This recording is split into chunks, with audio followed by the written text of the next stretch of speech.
Good morning, dear children.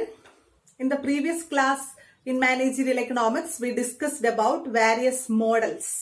We already discussed two models. First model is value maximization model and the second is sales maximization model. Today we are going to discuss the third model, that is utility maximization model. Utility maximization model is also called managerial utility maximization model. അതിന്റെ കൂടുതൽ കാര്യങ്ങൾ എന്തൊക്കെയാണെന്ന് നമുക്ക് നോക്കാം.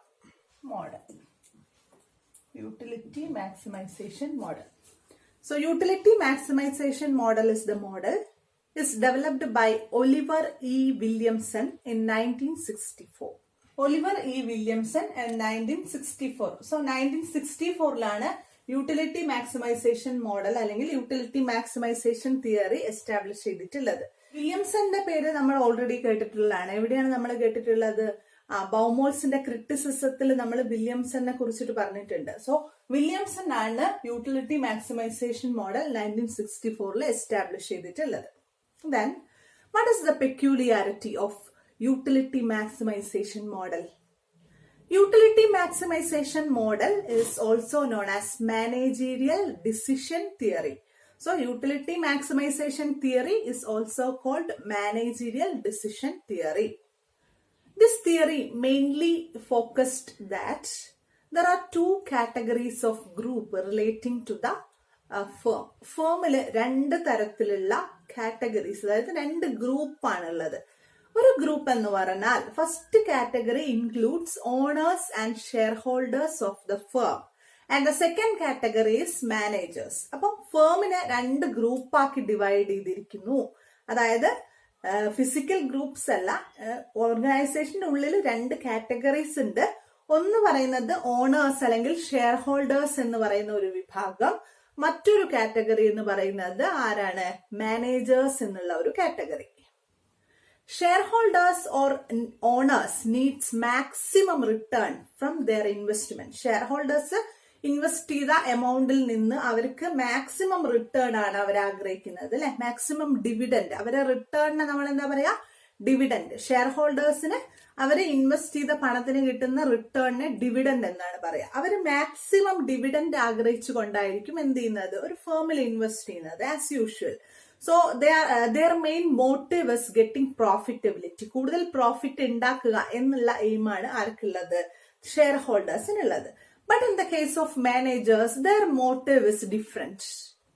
Managers has discretionary power to execute their plans and policies. അവർക്ക് ഒരു special ആയിട്ടുള്ള power, അതായത് വിവേചനപൂർണമായിട്ടുള്ള ഒരു ബുദ്ധി, ഒരു കഴിവുണ്ടാവും. അവരുടെ പ്ലാൻസും പോളിസീസും ഒക്കെ കൂടുതലായിട്ട് എക്സിക്യൂട്ട് ചെയ്ത് അതിലൂടെ അവർക്ക് കൂടുതൽ തന്ത്രപരമായ കാര്യങ്ങളിൽ ഇടപെടാനൊക്കെയുള്ള അവരുടെ ഒരു മോട്ടീവ് ഉണ്ടാവും. അതിനെ നമ്മൾ ഡിസ്ക്രഷണറി പവർ എന്ന് പറയാം. വിവേകപരമായിട്ട് തീരുമാനങ്ങൾ എടുക്കാനുള്ള ഒരു കഴിവ് അത് ആർക്കുണ്ടാവും? മാനേജേഴ്സിന് ഉണ്ടാവും. അപ്പോൾ മാനേജേഴ്സിന് പ്രോഫിറ്റ് മാക്സിമൈസേഷൻ എന്നുള്ളതിന് പുറമെ ആയിട്ട് അവരുടേതായിട്ടുള്ള ചില ട്രേഡ്സിന്റെ ഭാഗമായിട്ടുള്ള ചില മോട്ടീവ്സ് ഓർഗനൈസേഷന്റെ കേസിൽ ഉണ്ടായിരിക്കും. So, they are always maintaining a small amount for as a shareholders profit. ഷെയർ ഹോൾഡേഴ്സിനെ ഹാപ്പി ആക്കാൻ വേണ്ടി അവർക്കൊരു മിനിമം പ്രോഫിറ്റ് മെയിൻറ്റെയിൻ ചെയ്യാൻ വേണ്ടിയാണ് ആര് ശ്രമിക്കുക? മാനേജേഴ്സ് ഇവിടെ ശ്രമിക്കുക. അപ്പൊ മാനേജേഴ്സിന് അവരുടെ ഇമോള്യുമെന്റ്സ് കൂട്ടുക, അതായത് അവർക്കുള്ള സ്പെഷ്യൽ ബെനിഫിറ്റ്സിനെയാണ് ഇമോള്യുമെന്റ്സ് എന്ന് പറയാം. മാനേജേഴ്സിന് അവരുടെ ഇമോള്യുമെന്റ്സ് കൂട്ടിക്കൊണ്ട് ഷെയർ ഹോൾഡേഴ്സിന് ഒരു മിനിമം റിക്വയർമെന്റ്സ്, അതായത് ഷെയർ ഹോൾഡേഴ്സിന് മിനിമം പ്രോഫിറ്റ് മെയിൻറ്റെയിൻ ചെയ്യാം.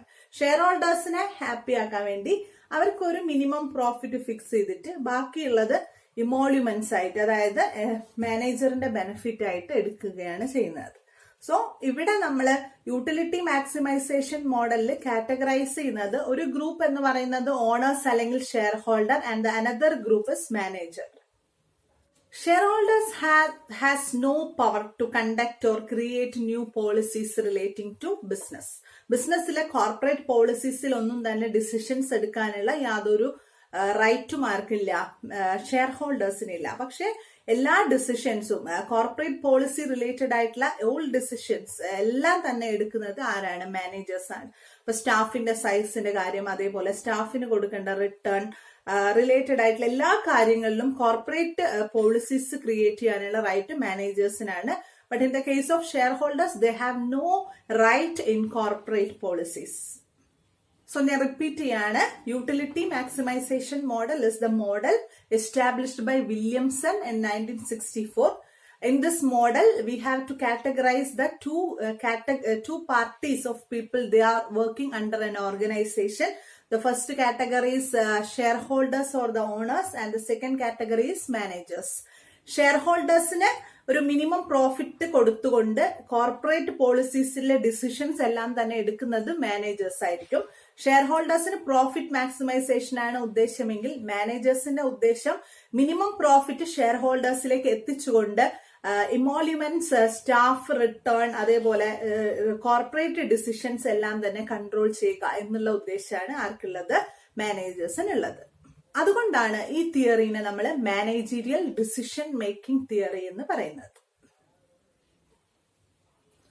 Then let's discuss about the assumptions of utility maximization model.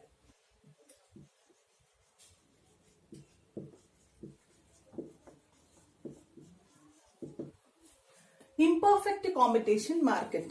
That is the first assumption in the case of utility maximization model. Imperfect competitive market എന്ന് പറഞ്ഞാൽ എന്താണ്? നമ്മൾ oligopolistic മാർക്കറ്റിന്റെ കാര്യം മുമ്പത്തെ ക്ലാസ്സിൽ ഡിസ്കസ് ചെയ്തിട്ടുണ്ടായിരുന്നു അല്ലെ? നമ്മളെ ബോമോൾസിന്റെ സെയിൽസ് മാക്സിമൈസേഷൻ തിയറി നമുക്ക് അപ്ലൈ ചെയ്യാൻ സാധിക്കുന്നത് ഒളിഗോപോളിസ്റ്റിക് മാർക്കറ്റ് സിറ്റുവേഷനിലാണ് എന്ന് നമ്മൾ ഓൾറെഡി പറഞ്ഞിട്ടുണ്ട്. ഫ്യൂ സെല്ലേഴ്സ് ആണ് ഒളിഗോപോളിസ്റ്റിക് മാർക്കറ്റിൽ ഉള്ളതെങ്കിൽ ഇംപെർഫെക്റ്റ് കോമ്പറ്റേറ്റീവ് മാർക്കറ്റിൽ there are large number of buyers and sellers. ഒരുപാട് മാർക്കറ്റിൽ ഓപ്പൺ ആയിട്ടുള്ള market, large number of buyers and sellers functioning ചെയ്യുന്ന മാർക്കറ്റ് ഇംപെർഫെക്റ്റ് മാർക്കറ്റ് കണ്ടീഷൻ ആയിട്ടാണ് നമ്മൾ കൺസിഡർ ചെയ്യുന്നത്.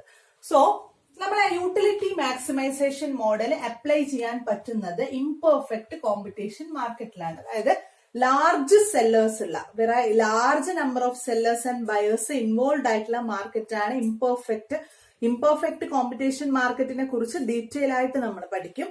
ഇപ്പൊ നിങ്ങൾ ജസ്റ്റ് ഇത് ഓർത്ത് വെച്ചാൽ മതി. There are large number of buyers and sellers who are involve in imperfect market. Imperfect മാർക്കറ്റിൽ അപ്ലൈ ചെയ്യാൻ പറ്റുന്ന ഒരു മോഡലാണ് ഏത് മോഡൽ? Utility maximization model.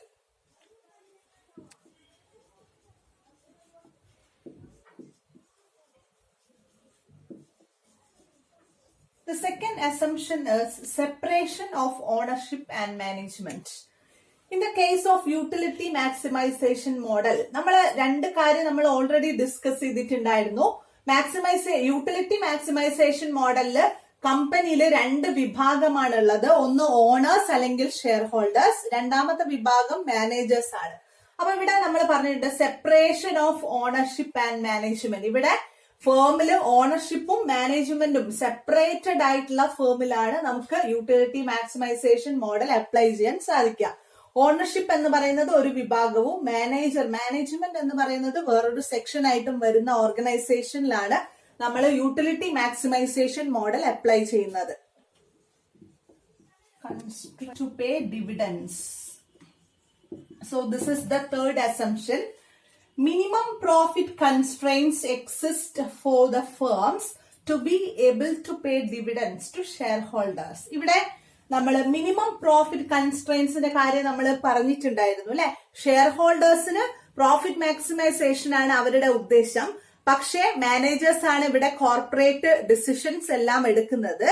അതുകൊണ്ട് മാനേജേഴ്സ് ഒരു മിനിമം പ്രോഫിറ്റ് ഷെയർ ഹോൾഡേഴ്സിനെ ഹാപ്പി ആക്കാൻ വേണ്ടിയുള്ള ഒരു മിനിമം പ്രോഫിറ്റ് ആണ് ഷെയർ ഹോൾഡേഴ്സിന് നൽകാൻ വേണ്ടി ശ്രമിക്കുന്നത്. അതിനെയാണ് നമ്മൾ മിനിമം പ്രോഫിറ്റ് കൺസ്ട്രെയിൻസ് ആയിട്ട് പറയുന്നത്. So minimum profit constraints exist for the firms to be able to pay dividends. അതായത് ഡിവിഡൻഡ് കൊടുക്കുക എന്നുള്ള ഉദ്ദേശത്തിൽ ഡിവിഡൻഡ് ആയിട്ട് മാറ്റിവെക്കുന്ന ഒരു മിനിമം പ്രോഫിറ്റ് കൺസ്ട്രെയിൻസ് ആണ് ഇവിടെ എന്ത് ചെയ്യുന്നത്? മാനേജർ ഷെയർ ഹോൾഡേഴ്സ് അല്ലെങ്കിൽ ഓണേഴ്സിന് വേണ്ടി മാറ്റിവെക്കുന്നത്. That is the third assumption in the case of utility maximization model.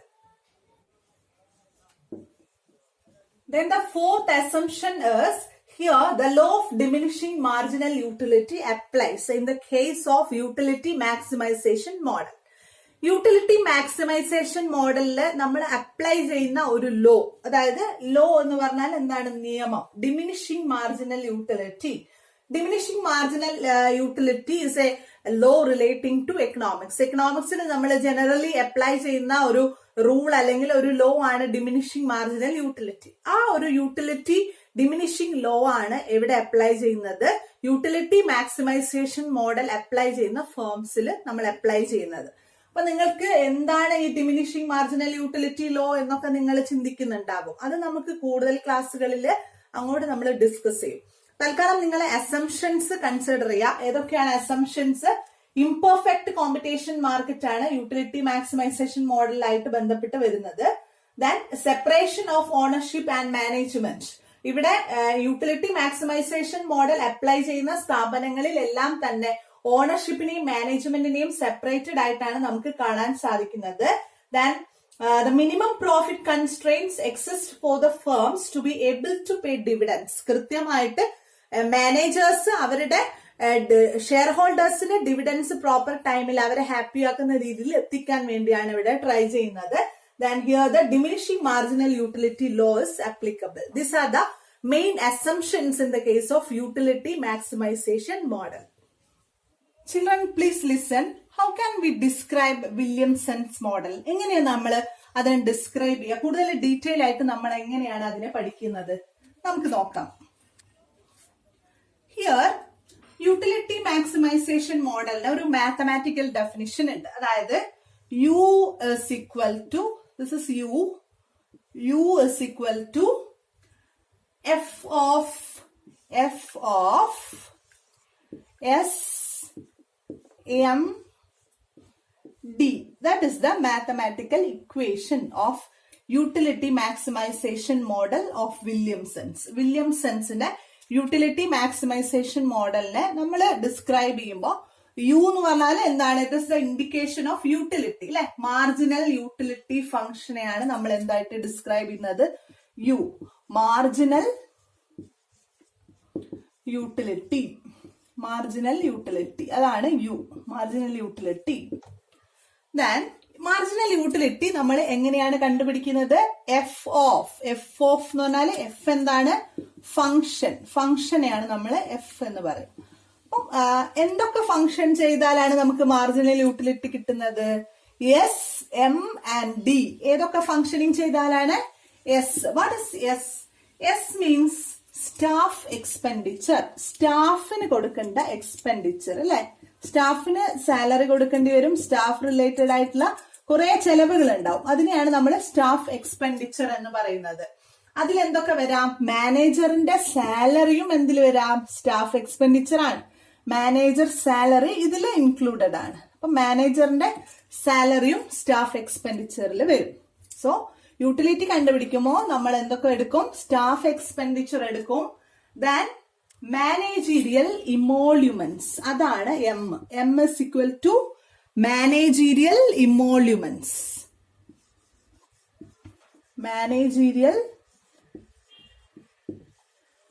ഇമോള്യുമെന്റ്സ്.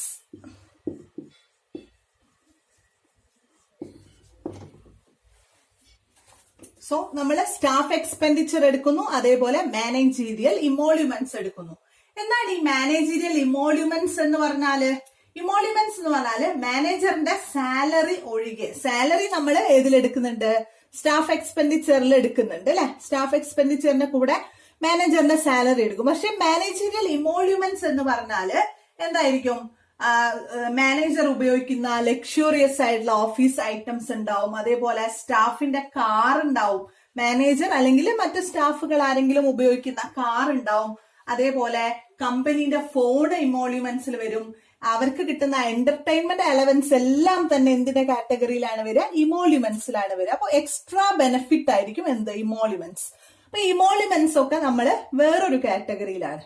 അപ്പൊ യൂട്ടിലിറ്റി കണ്ടുപിടിക്കുമ്പോൾ നമ്മൾ സ്റ്റാഫ് എക്സ്പെൻഡിച്ചറും അവരുടെ ഇമോള്യുമെന്റ്സ്, മാനേജീരിയൽ ഇമോള്യുമെന്റ്സും എടുക്കും. അതിന്റെ കൂടെ വരുന്നതാണ് ഡി. What is D? നമ്മൾ നേരത്തെ പറഞ്ഞു ഡിസ്ക്രഷണറി ആണല്ലേ? ഡിസ്ക്രഷണറി ഐറ്റംസ്, അതായത് ഡിസ്ക്രഷണറി ഇൻവെസ്റ്റ്മെന്റിനെയാണ് നമ്മൾ, ദാറ്റ് ഇസ് ഡി.